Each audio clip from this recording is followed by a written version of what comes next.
listening to The Kula Ring, a podcast made for manufacturing marketers. Here are Carmen Perry and Jeff White. Welcome to The Kula Ring, a podcast for manufacturing marketers brought to you by Kula Partners. My name is Jeff White, and joining me today is Carmen Perry. Carmen, how are you doing, sir? Good. And you? I'm doing well. I'm doing very well. Welcome to the show. Indeed. Yeah.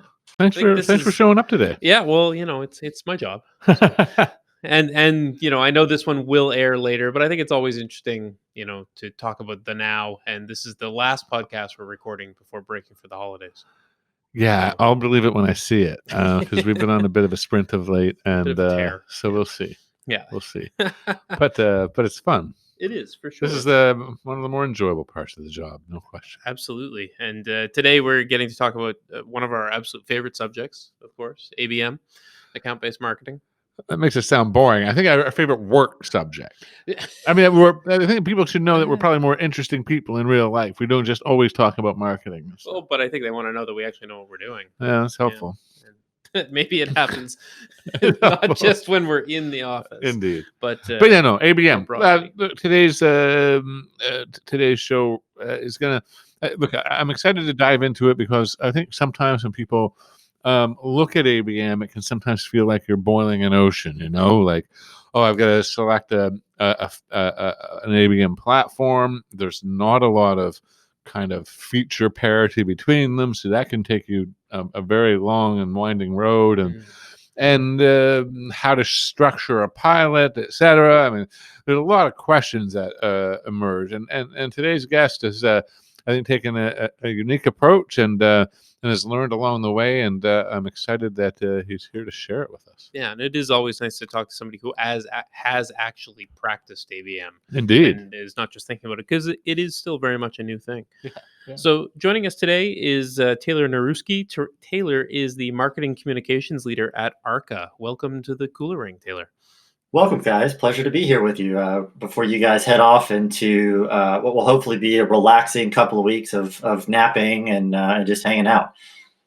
Yeah, I'm looking forward, and bicycles. As long as the weather holds, there could be some good biking to be done. I think maybe I should get back to the nap. I feel like a nap to me is kind of like the summer vacation in Greece thing to do. It's but maybe the whole long winter's nap thing is there for a reason. I mean, I didn't make it up. Yeah, it's in the book. They made it for young parents of young children. Essentially, that's yeah. That was when I least napped.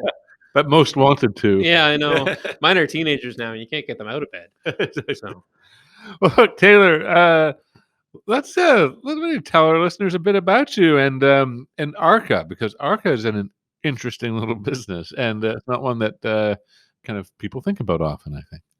Yeah, so I guess a little bit about me. So I kind of fell backwards into marketing is how I ended up telling most people. My background in school was in public policy, which, I think that what I took from that and carried with me into marketing was being able to tell a story with data, or look at data and be able to find a story.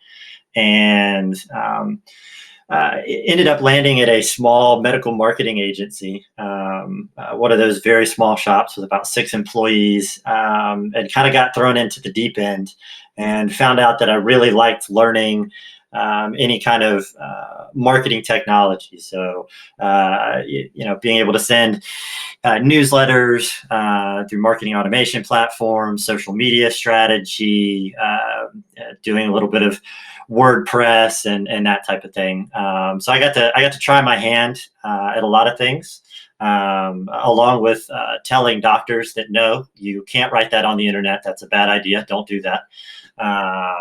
And then found my way to ARCA after I got married to my wife and moved up here to Durham, North Carolina. She's getting her PhD, or finished her PhD in English literature. So you better get that right. Yeah, exactly. So found my way to ARCA. Had kind of grown tired of the agency thing and wanted to work with kind of just one client and focus on building their brand. And so came on as the digital marketing manager. Was in that role for about a year and a half before kind of taking over the leadership reins of the team.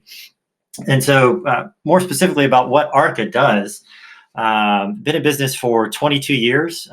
Technology manufacturer. We make our kind of flagship product is what's known as a cash recycler, which a lot of people seem to equate to money laundering. I think is one of the things, unfortunately, just with that term. And then there's a couple other companies that have names that are similar to ours that recycle refrigerators, and so our contact forms are constantly wondering when we're going to be by to pick up their refrigerator.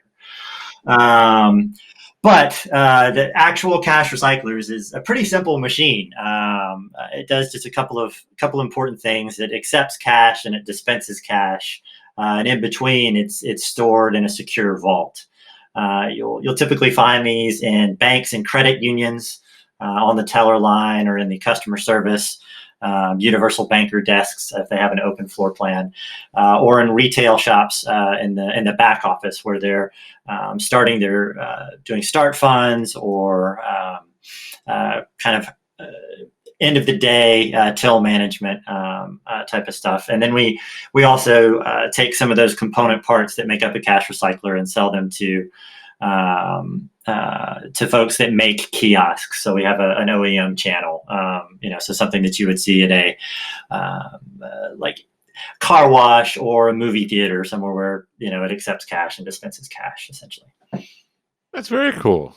That's very cool. I mean, this is one of the great things about the show. You get to learn about pretty interesting companies that you just otherwise wouldn't know. Yeah, and you see them. Indeed. You go into the bank, you see the machines, and I mean, we're gonna get into the ABM side of things, but I love you told us a story when we chatted initially about how one of a very successful piece of content was for the people who are using the machines day to day were laminated guides to how they work and how fantastic that was as a resource and a requested resource from the people who work there. And I just think it's it's one of those things that a lot of marketers, especially digital marketers, often eschew the idea of how they could use physical content to help power their program and create better connectivity with their customers. And I think that's just a lovely example of here's a piece of technology and here's how you use it. And it's right in front of you with the technology. Yeah, I think marketers can sometimes be a little too narrowly focused on thinking about large scale brand things, and something as tactile as hey, here is something that's going to be by this machine or in a drawer next to the machine or taped on the machine that shows you how to use it, or if you run into a problem, here are some easy steps.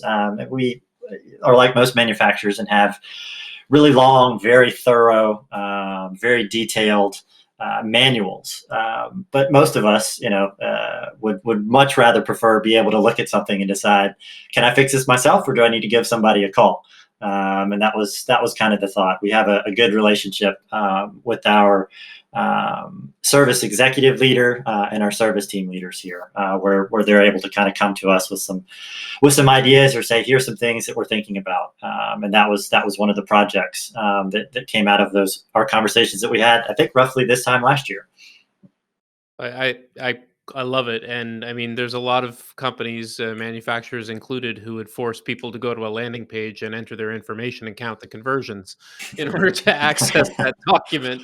So, I think it's great to not forget the basics and really help those folks. Your print shop roots are showing. Yes, they are. That's the way that works. But look, I mean, there is a certain connectivity between the intimacy with customer, a notion of that delivery, and the structuring of a one-to-one ABM program. And as you chose to pilot ABM, that's kind of where you started, wasn't it? Was looking at a kind of taking that deep research and doing a one-to-one approach. Can you tell us about kind of the structure of the program and give us more detail? Yeah, so and I'll try to be brief with this because I've talked a lot about it internally here at ARCA. But our background is basically the same kind of timeline as most people of, we were doing outbound marketing 8 years ago, where we were sending a lot of direct mail, and who clicked on the email or opened the email, let's hurry up and give them a call. And then right before I joined the organization, the two other content producers that are still with us today just wrote an inordinate amount of content, like an impressive amount. The way that I kind of quantify that for people is that we have a 124-page book on cash recycling, written by majority by Paige Clark and Matt Besh, who are on my team, and just, again, a 124-page book about something that you guys had never heard of before we talked is quite impressive in terms of a piece of content. And so a lot of that was used with, inbound tactics of, hoping that people would use us as an educational resource. And then it kind of dawned on me when I listened to our sales team talk at some of their planning meetings while we had much more of a demand generation lead base, like try to do content syndication, have people fill out forms when they came to the site, standard stuff. What they were really talking about is that they wanted to get into XYZ account and had a whole list of those accounts. And so it kind of started to dawn on me that, well, if the sales team is tactically thinking about how to get into accounts instead of just we'll talk to anybody that fills out a form or chase after these folks, then we needed a strategy in our playbook to be able to kind of target those accounts, and started to do what most marketers do when they're trying to figure out a new tactic or a new strategy is head to your search engine and figure out how to type the exact question correctly so that you can get some results back. And my boss at the time handed me something about ABM, and we kind of landed on Terminus, which at the time was simply just a kind of display ad ABM platform. They had not done the amount of acquisitions that they have done now to kind of become much more of a robust ABM platform. So he said, "Here, this is your project to run with." And we had a new salesperson on the team that had kind of been tasked with getting first appointments at some of these larger accounts. After kind of our initial conversations, what we decided on is that we were going to take an approach where we would create or we would do one-to-one at first, and we felt that was the best way to go. Sorry, go ahead. And Taylor, I had in my notes that, I mean, you kind of picked the tough ones, if I recall. Right. Like, okay, like we're going to take the accounts that we've had the most difficulty with over time, and that's going to be our proof case. So that's how you did it. Yeah. So the kind of state was, hey, and we started off with 16 in the program. Was here's 16 accounts that are these medium to large accounts that we have tried. We do not have contacts. Our channel partners do not have contacts. Our referral partners do not have contacts here, and we've just been unsuccessful in landing these accounts. Which I think is like a different starting place than just nobody's tried to call on them yet. Like, there's been a few swings and misses, like, which I just think is, I don't know, it's a ballsy pilot. I like it.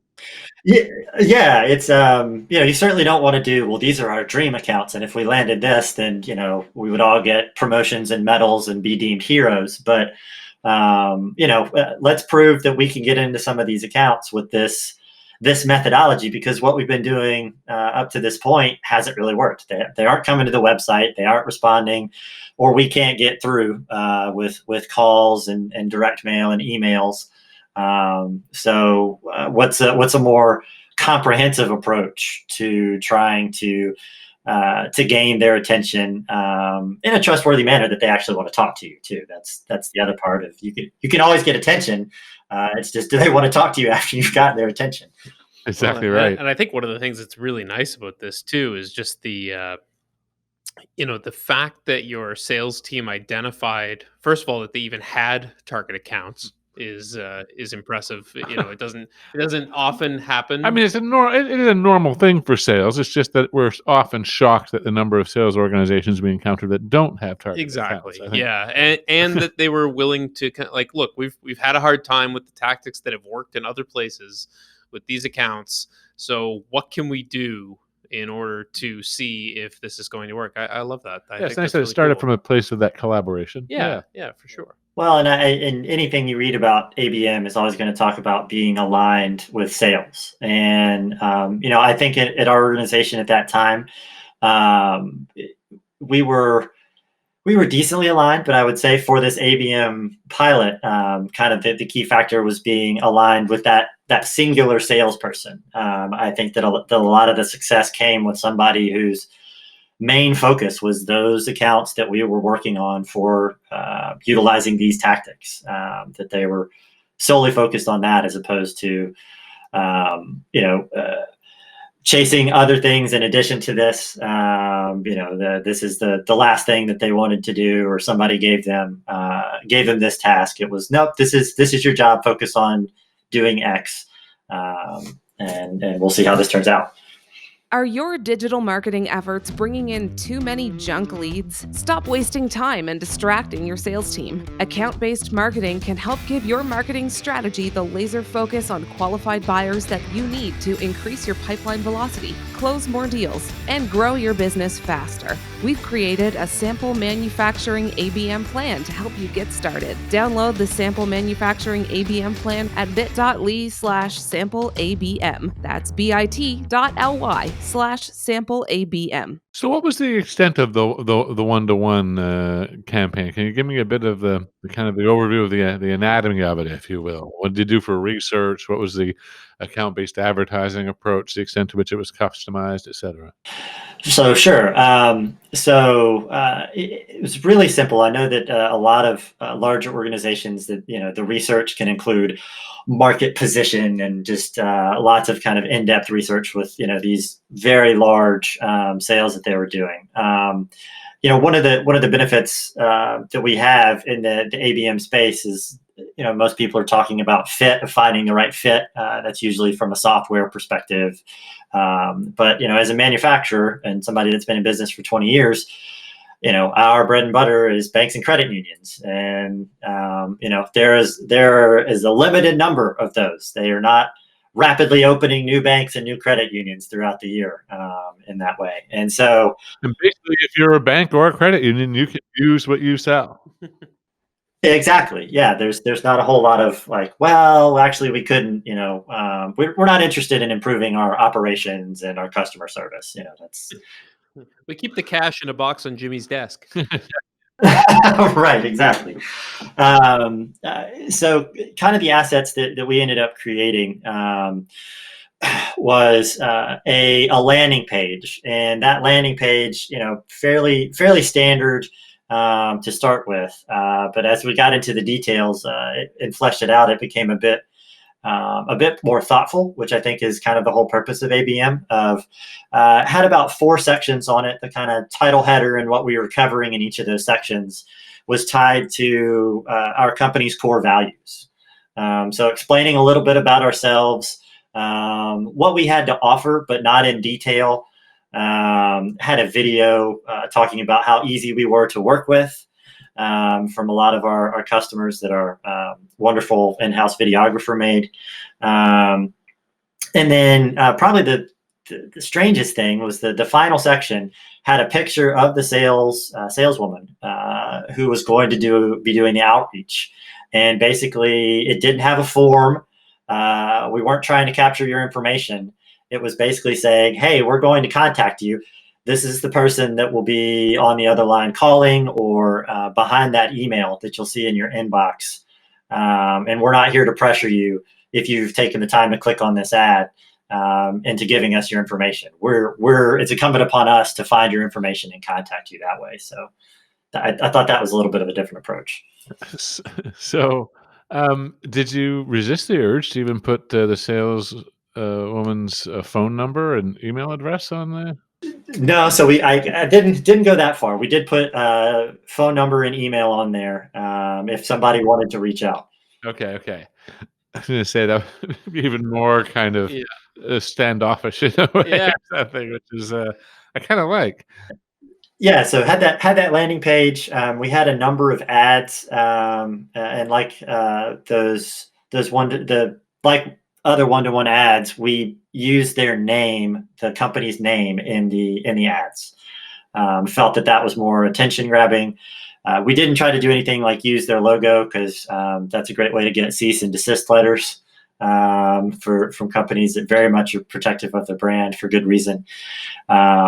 But had those ads that led to the landing page, and then had a really nice initial email that was written. I think there was one kind of loose template that the salesperson created that linked to that landing page. It didn't go in depth about who we are, but just we'd love to have a conversation with you about the things that we're doing in the cash recycling space. And when can we set up an appointment? So it was tailored to each of the individuals that the salesperson was reaching out to. She had done the super fun work of finding out who was the right contact at these various locations through some research tools like a sales navigator or the bank's website, or calling the bank and trying to find out who it was that she needed to reach out to. That's old-fashioned phone tree research. Yeah. Exactly. That is some hard work. It is. And I like that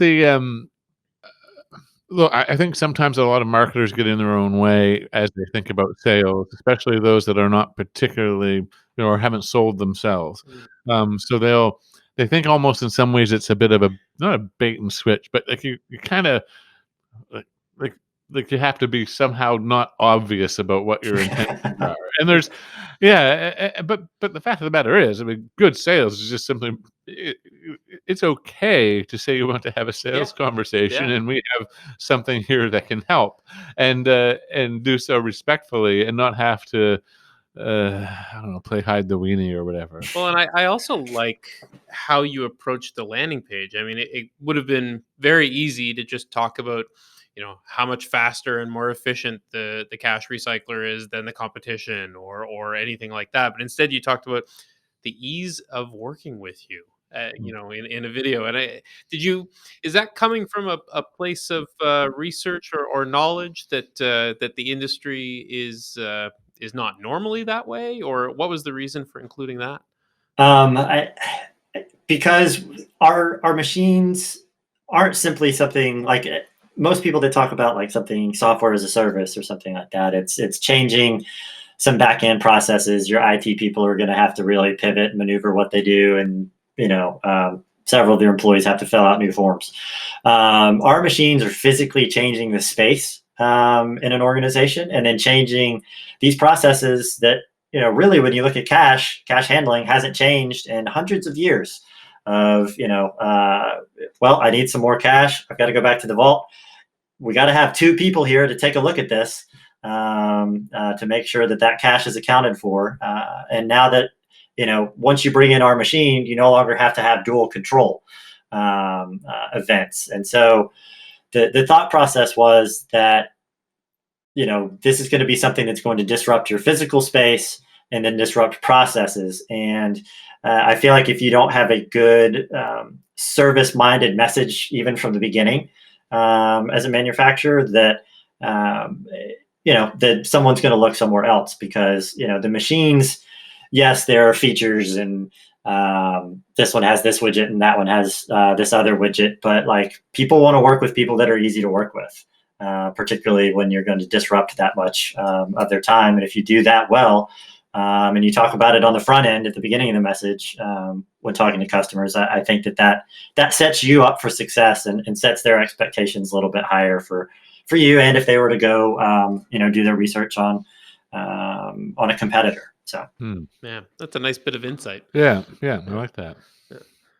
So look, we had the personalized one-to-one ads, driving to the customized landing destination, sales follow-up, email, phone, then 16 accounts initially. let's talk about some results. Where do we end up? Yeah. So we had, I think, 35%. If that's not an even number, I'm not going to do math while on a podcast. Then round up for me. But yeah, 35% set appointments from that, which was, I mean, again, these are, as you mentioned, accounts that we had no success getting in, and so had not just one appointment, but several appointments with these customers, and the from that pilot, not just from those initial accounts, but kind of some of this methodology in terms of continuing through. I think to date, have had contributed 4.8 million to influence 4.8 million in pipeline, and then influenced another, I think off the top of my head, it's like 11 point something million in pipeline to date. And again, we continue to do some of the demand generation and inbound and other traditional marketing avenues, but this has been something that we've continued for certain accounts and kind of certain situations since that pilot. And part of that continuation has been trying to scale it, has it not? Right. And so this very easily aligned with the one salesperson who was dedicated to this, and doing some of the research.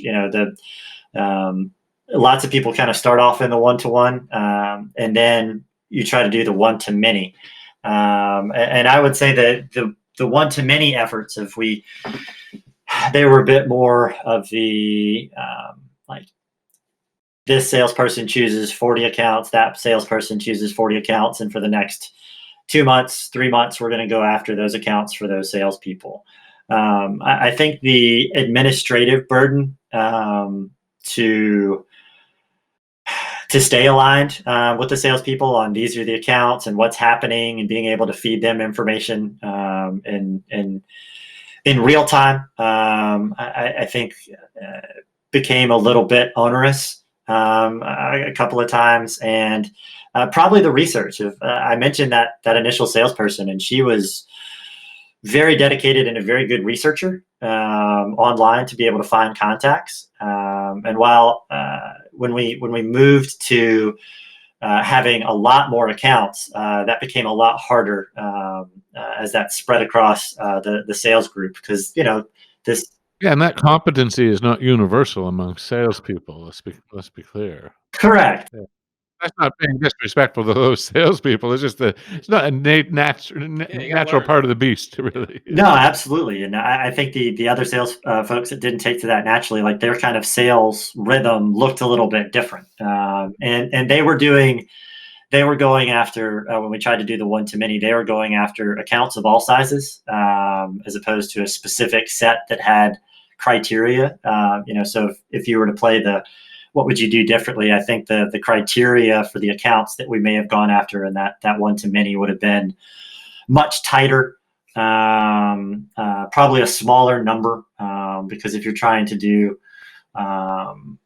because you want to personalize it up to a point with everything, but there's only so much when it's 40 for one person, as opposed to 16 or 10 for one person. And so I think that's great advice, Taylor. As you do try to scale, I think it is critical that people think, it's not just about throwing this tactic soup at a larger number of accounts. You've got to find a tighter grouping of like accounts in some way. Develop the messaging and process for each one of those, perhaps bespoke. And for some people, that's vertical specific. I don't know. Maybe credit unions are in some way unique or different than banks and how you might sell to them. So maybe you carve that language out differently, or those campaigns may feel different. I mean, whatever it is, it's an important point to raise, and it's something I think a lot of people, when they begin to tier an account list, really what we're talking about here is more your tier 2 account structure. They think it's almost going to be set it and forget it, and I think you should probably think it's going to be set it and revise it a bunch. Yeah, test it. No, that's a great point. And the kind of research piece that I did mention earlier on the landing page is we did some research on each of these accounts to see what they said about themselves on their website. So 3 clicks deep at most of what are their values, what's their mission in their community or communities that they happen to be in, and we included some of that language in the email that we sent, and we had it highlighted on the landing page. And I do think that shows, some small initiative. Like I said, there are organizations that have the bandwidth to do some really impressive amount of research, but that fit for our industry and our bandwidth. And I do think that showed, oh, these people have actually done some research about us. We might be more inclined to have some conversation with them. Whereas when you went to the mini, obviously you don't have that personalized language on there. It's much more demand generation similar, or it felt at the time a little bit more demand generation similar. And so I don't know that the people that we reached out to had that same sort of connection that ABM, I think, is supposed to garner. So given that and kind of where you are now, what's next? What are you excited about for 2021 with ABM? So we did have some success with events in ABM and doing some targeting that we're going to be an event. We'd like to talk with people and doing that one-to-many approach. I think seemed to work. Being able to speak to this specific segment of users that are going to show up to this user conference. Well, since we're not necessarily guaranteed to have events in 2021, I don't know that that's necessarily going to be part of that strategy. But in the retail space, we have a specific sector that we're going after, that we're starting to use some of that one-to-one approach for some of those similar large scale accounts that we haven't necessarily had success getting in front of. And I think the ABM model of carefully timed display ads with email follow-up and likely some direct mail, I would imagine, to land on their desk. And that could be anything from a small gift to a printed customer story, along with a handwritten note. We've had some success with some of those of garnering attention. Is likely, I think, our ABM approach for 2021 is using this more in the retail space, because we have a dedicated salesperson that is focused only on this one industry, and I think getting back to that kind of collaboration is going to be key for us. And whether it's that retail grouping or, like you said, trade events or what have you, it's still that same lesson. A tighter grouping is what's driving the success. The nichier the niche. Yeah. The better off you're going to be with ABM. Yeah. Exactly right. Yeah. Taylor, it's been a great chatting with you today. Thanks so much for joining the show and sharing your experience. It's been a real pleasure. Jeff, Carmen, absolutely pleasure talking to you guys today. Thanks for having me on. Thanks a lot. Thanks for listening to The Kula Ring with Carmen Perry and Jeff White. Don't miss a single manufacturing marketing insight. Subscribe now at kulapartners.com/The Kula Ring. That's KULApartners.com/The Kula Ring.